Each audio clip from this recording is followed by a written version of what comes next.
President, I come to the floor to speak in support of very important new legislation, the Freedom to Vote Act, that I introduced yesterday with the members of the Voting Rights Working Group assembled by Leader Schumer, which includes Senator Manchin, Senator Merkley, who's here with us today on the floor, who's been such a leader on voting issues, including the For the People Act, Senator Padilla, Senator King, Kaine, Tester, and Warnock.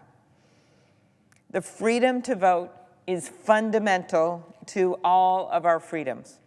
Following the 2020 elections, in which more Americans voted than ever before in the middle of a public health crisis, we have seen unprecedented attacks on our democracy in states across the country. These attacks demand an immediate federal response.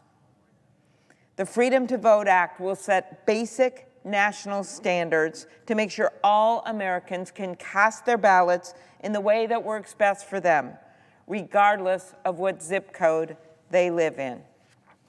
I want to thank Senator Schumer for his leadership in pulling together our working group that got this legislation across the finish line, and as I mentioned, Senator Merkley and Manchin for their work on this crucial bill.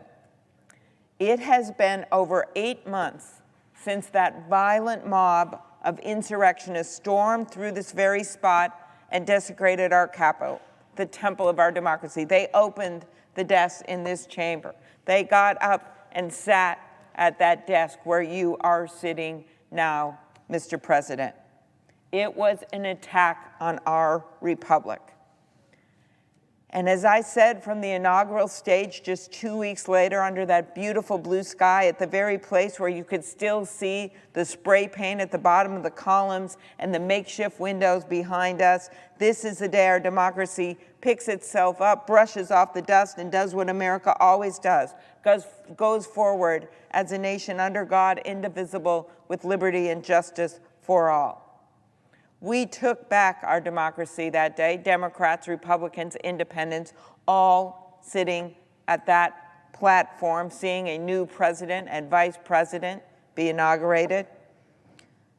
We took back our democracy that day, and we will take it back this day with this new bill, with the support of 78% of Americans who favor 2 weeks of early voting, a very important provision in this bill, and 83% of voters who support public disclosures of all contributions.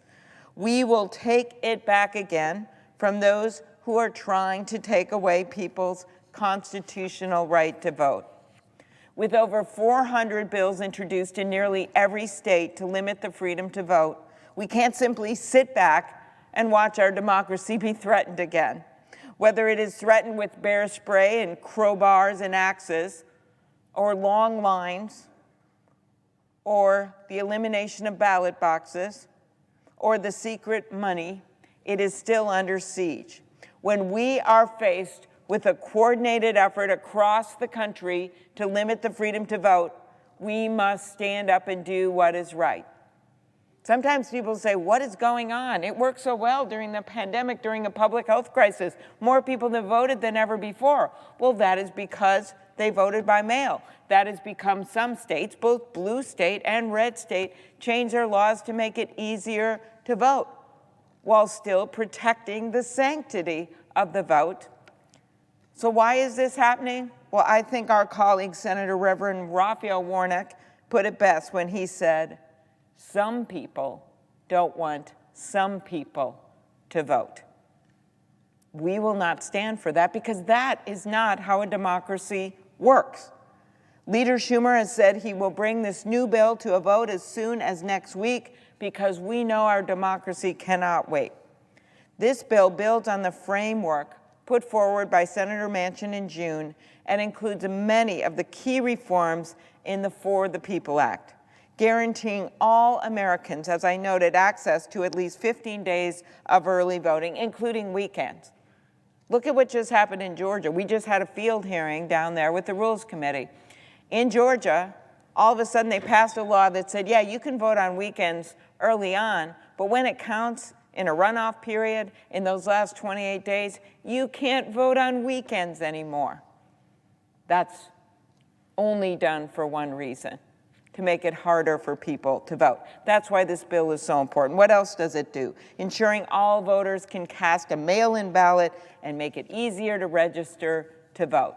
That is pretty important as we see Republicans, Democrats, independent voters all across this country wanting to be able to cast mail-in ballots. Safest way for so many of them to vote, even today. Some states even require them to get a notary signature in the middle of a pandemic through a glass window when they're in the hospital. You wonder why we want to have some federal minimum standards in place.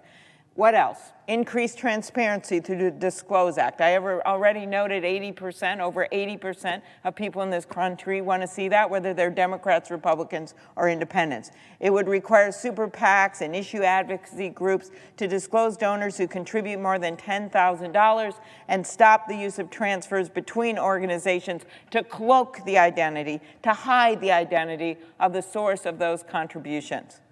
It would counter partisan interference in election administration and protect election officials because not only do we need to make sure people can vote, we need to make sure their vote is counted.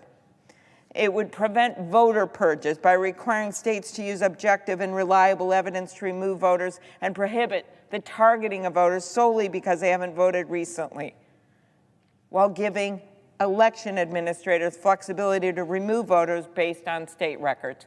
As Stacey Abrams has said, if you don't go to a meeting for a while, do you lose your right to assemble? No, you don't. If you don't go to a church or a synagogue or a mosque for a while, do you lose your right, exercise your right for religion? No, you don't. You shouldn't lose your right to vote. It would also prohibit partisan gerrymandering, this bill will, so that voters choose their elected officials, not the other way around. Now, my home state of Minnesota is a great example of how this can all work. When you make it easier for people to vote, they'll vote. I've never seen this as a partisan issue, and election after election, our state leads the nation in voter turnout because we have things like, now, no excuse voting by mail, or 46 days of early voting. Our bill doesn't go that far because we're setting minimum standards, but that's what we have in our state. Same-day voter registration. And what's happened as a result? High voter turnout every time. Who have we elected? Well, we've elected Democratic governors, like our Governor Tim Walz. We've elected Republican governors, like Tim Pawlenty. And we've elected independents, like Jesse Ventura. But what have I noticed? People feel like they're part of the democracy because we make it easier for them to vote.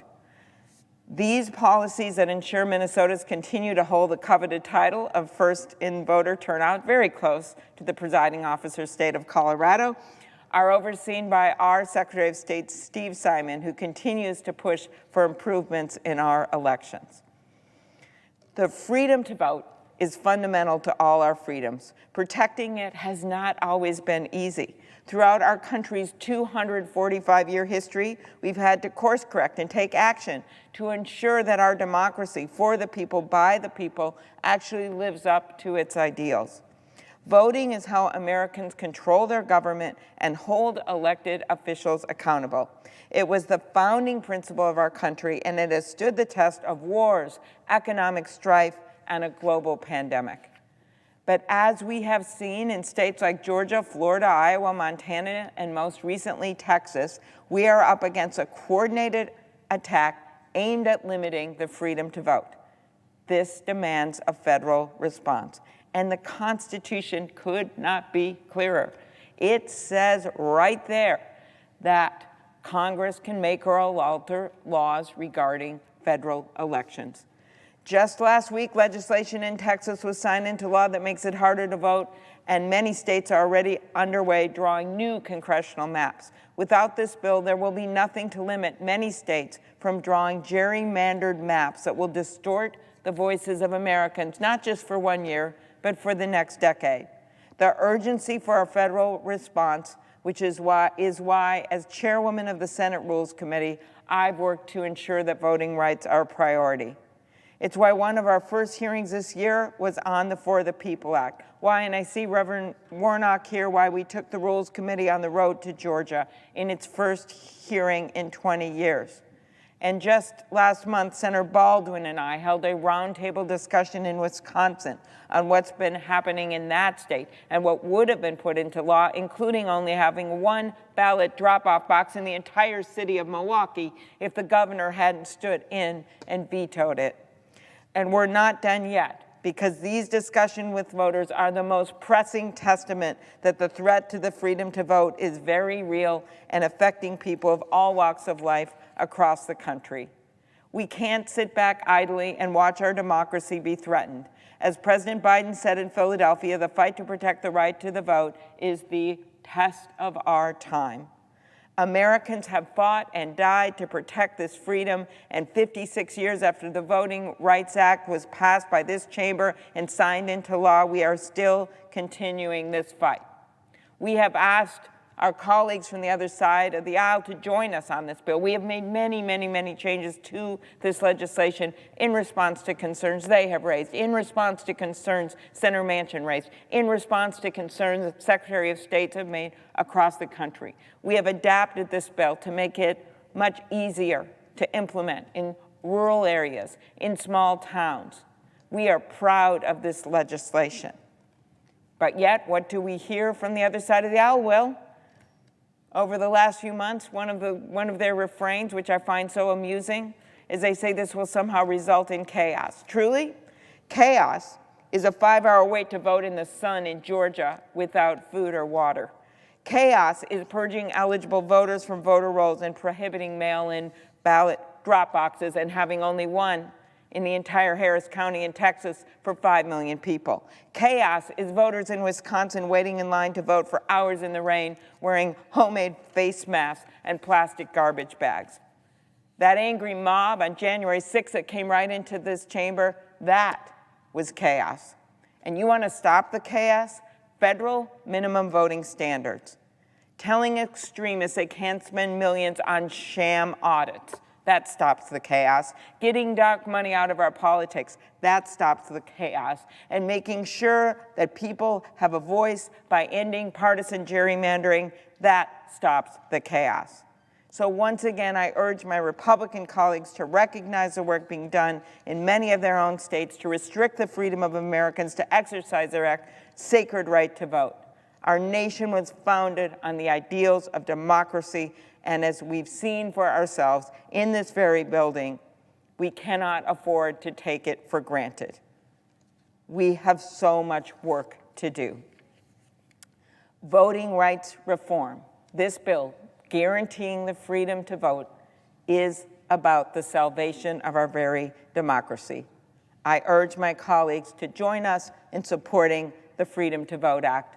Mr. President, I see my colleagues, Senator Merkley, such a great leader on the For the People bill, Senator Warnock, such a great leader, new in the Senate, but already establishing himself across the country and in Georgia as a leader on voting rights, are both here, and I yield the floor.